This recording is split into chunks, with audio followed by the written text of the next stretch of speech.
Olá, pessoal! Agora nós vamos para a segunda parte da nossa aula de hoje e agora nós falaremos sobre o sistema nervoso periférico. Então, é uma continuação, né, da nossa aula.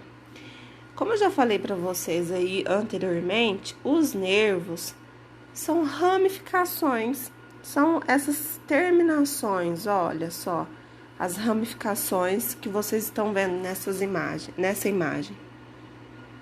Os nervos, então, são ramificações, né? São feixes de neurofibras, tá? O que é isso? É um conjunto, na verdade, gente, de milhares de neurônios, tá? Ali com os dendritos, com os axônios, né? Formando, então, uma rede de nervos por onde vai passar os impulsos nervosos, tá? Então, as informações, por exemplo, se você colocou a mão numa panela quente, então essa informação vai sair daqui e vai chegar até o cérebro te manda uma resposta, tá? Vai passar pela medula espinal, chegando nos nervos ali motores até chegar na sua mão e você ter uma reação. Claro que em algumas situações, lembra do ato reflexo? Essa informação não chega ao cérebro.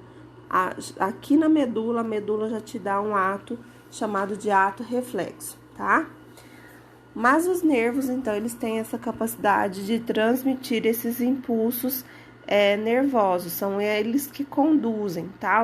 Os impulsos nervosos até o sistema nervoso central, lá no encéfalo e medula espinal. Os nervos, pessoal, eles são divididos em pares. Percebam que aqui na região, né, da cabeça, do encéfalo, nós temos 12 pares de nervos, chamados de nervos cranianos. E saindo ali da medula, nós temos 31 pares, chamados de nervos raquidianos ou nervos espinais. Todos eles vão fazer o quê? Conduzir os impulsos nervosos, tá? O sistema nervoso periférico, ele é dividido em duas partes, tá? Por que é dividido em duas partes? Para facilitar o entendimento, como que ele funciona, certo? Então, nós temos sistema nervoso periférico somático ou voluntário, mas normalmente vem escrita a palavra somático. E sistema nervoso periférico autônomo ou involuntário, mas é mais conhecido como somático e involuntário, e autônomo. O que esse sistema nervoso periférico somático faz? Ele, pessoal, é responsável por conduzir, né, os estímulos que nós recebemos do ambiente, levar esses estímulos até o sistema nervoso central, por meio, né, de impulsos nervosos. Chegando lá no sistema nervoso central, o sistema nervoso central vai interpretar essa informação e vai mandar uma resposta, né? Essa resposta vai voltar por meio aí da medula espinal, dos nervos, chegando até, por exemplo, os músculos. Vamos supor que você queira fazer um movimento. Você está fazendo esse movimento porque você quer, você recebeu um estímulo, por exemplo, sua mãe te chamou. Você está sentada, ela pede para você levantar. Então, você ouviu a voz da sua mãe, essa voz vai chegar ao encéfalo. O encéfalo, que faz parte do sistema nervoso central, vai interpretar essa informação e vai mandar uma resposta por meio dos nervos, fazendo com que essa resposta chegue nos seus músculos e você levante, se movimente, tá? A gente só anda e se movimenta quando a gente quer. Então, por isso que é uma ação voluntária. E esse tipo de atividade faz parte do sistema nervoso periférico somático, tá? Então, são ações que são conduzidas, né, interpretadas pelo sistema nervoso central, mas que eu faço dependendo da minha vontade. Já o sistema nervoso periférico, autônomo ou involuntário, ele funciona, gente, independentemente da nossa vontade. Por quê? Os batimentos cardíacos, por exemplo, seu coração bate quando você quer? Não, tem hora que você nem lembra que o seu coração tá batendo, não é verdade? Você respira a hora que você quer? Também não. Você está lendo, assistindo a nossa aula, fazendo as anotações, você come, você dorme, você anda e você nem lembra que você está respirando. Por quê?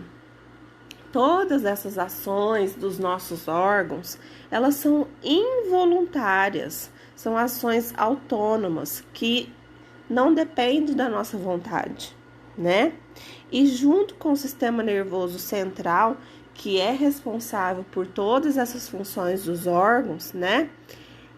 Ele vai atuar junto com o sistema nervoso periférico, mandando informações, então, por meio dos nervos, né, até esses órgãos, certo?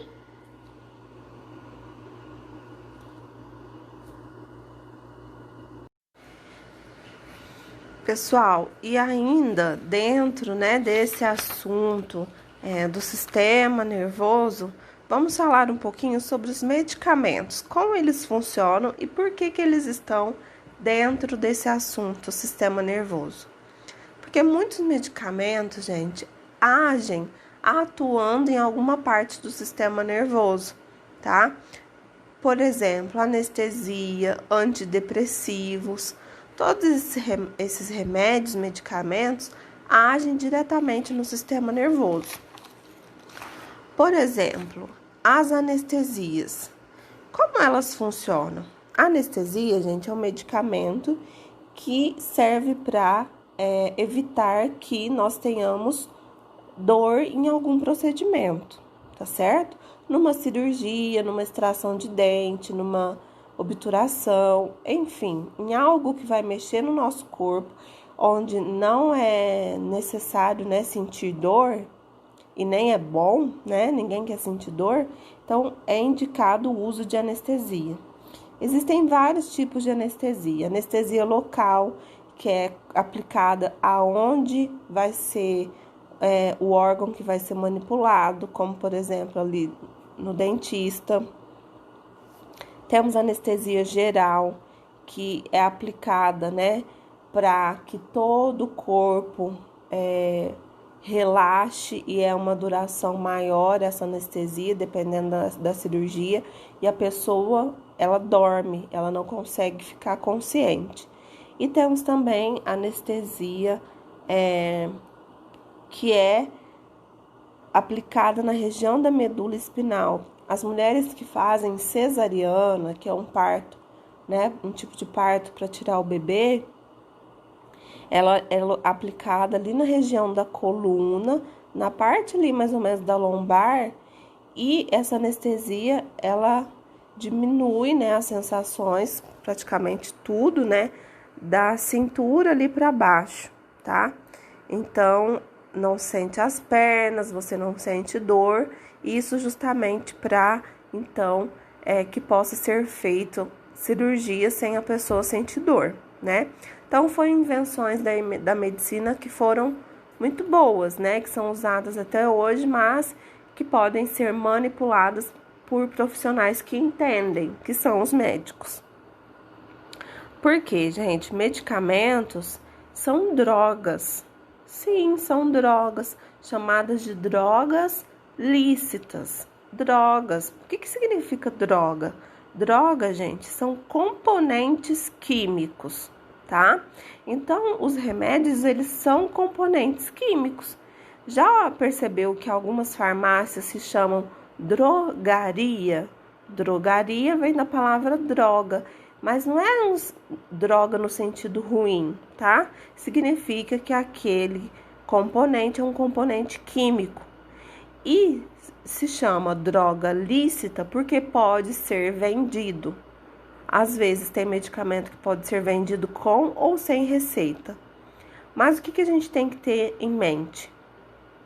Que remédio, ele não é para ser tomado a qualquer hora e por qualquer pessoa.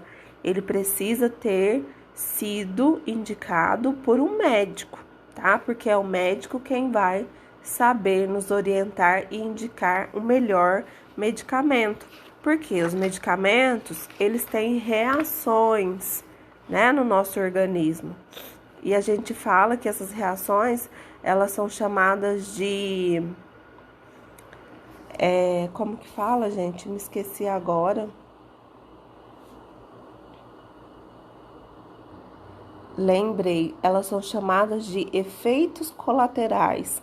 Esses efeitos colaterais, eles podem trazer prejuízos para o nosso corpo, tá? Uma dor de cabeça, vômito, diarreia, alergias, pressão baixa, pressão alta. Enfim, cada medicamento pode trazer algum tipo de reação para o nosso corpo. Então, por isso que é muito importante a gente sempre consultar um profissional da saúde antes de sair tomando qualquer remédio. Inclusive, hoje em dia, nem se compra qualquer remédio assim mais nas farmácias. Por quê? Cada remédio, de acordo com a sua função e de acordo com o perigo que ele pode trazer à saúde, foi criado, então, tarja. Tarjas são essas cores, né, indicadas nas caixinhas do medicamento, tá? Aquelas que não têm tarja, né, são sem tarja, significa que nós podemos comprar sem receita médica, como, por exemplo, uma dipirona.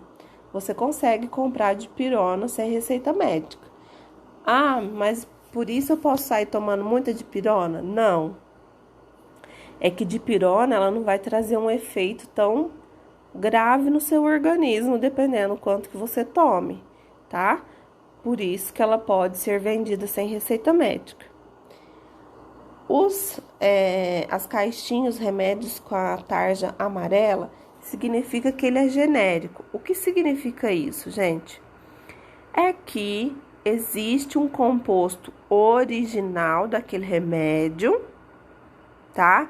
Fabricado por determinada indústria farmacêutica, por determinada marca, e aí outras marcas utilizam um composto parecido com aquele original para fabricar praticamente o mesmo remédio e às vezes por um custo mais baixo. Mas o efeito é o mesmo, tá certo? Isso é o medicamento genérico. Temos também os medicamentos de tarja preta. Esses medicamentos, gente, são muito perigosos, porque eles agem diretamente no sistema nervoso central. Que medicamentos são esses? Os antidepressivos, ansiolíticos, que são remédios para dormir, remédios para ansiedade, remédios, para depressão, como os antidepressivos, eles agem lá no sistema nervoso central. Eles atuam na sinapse dos neurônios. Por quê? Lembra que a tia Thalita falou para vocês que quando a gente está muito ansioso, nervoso, as sinapses não ocorrem de maneira correta? Então, dependendo da situação que a pessoa se encontra, quando às vezes ela está com uma depressão profunda, ela precisa recorrer ao medicamento de tarja preta, que vai ser indicado por um médico, geralmente um psiquiatra. Esse remédio vai atuar lá na sinapse, fazendo com que o cérebro dessa pessoa volte a trabalhar normalmente. Mas, se essa pessoa toma esses remédios de forma errada, sem necessidade, isso pode trazer prejuízos. Então, esse remédio só é vendido com receita nas farmácias. E existem também os remédios de tarja vermelha, que são aqueles que também devem ser vendidos com receita, tá? E que medicamentos são esses? Os antibióticos. Porque antigamente as pessoas compravam antibiótico à torta e à direita, compravam à vontade. E hoje a gente sabe que quanto mais toma antibiótico, mais resistentes as bactérias ficam, dependendo da sua espécie, né? E aí chega uma hora que para uma doença grave, né, de alguma bactéria, o antibiótico acaba perdendo seu efeito e não combatendo a doença. Então, por isso que é vendido somente com receita médica hoje em dia. O de tarja preta, a receita fica na farmácia, a gente não traz a receita de volta. E a de tarja vermelha, às vezes eles pegam a receita ou não, tá? E substâncias psicoativas? Substâncias psicoativas são aquelas substâncias que agem diretamente no sistema nervoso central.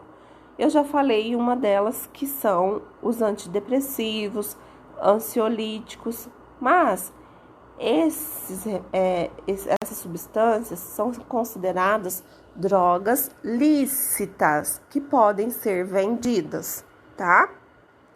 Agora, existem outros tipos de drogas conhecidas como drogas ilícitas, que são as drogas que fazem muito mal, causam dependência nas pessoas, como maconha, cocaína, né? Essas drogas mais fortes, né? Essas drogas, gente, elas são vendidas ilegalmente, né? E fazem muito mal ao nosso sistema nervoso. É por isso que às vezes quem usa droga tem alucinações, ficam mais nervosos, tá?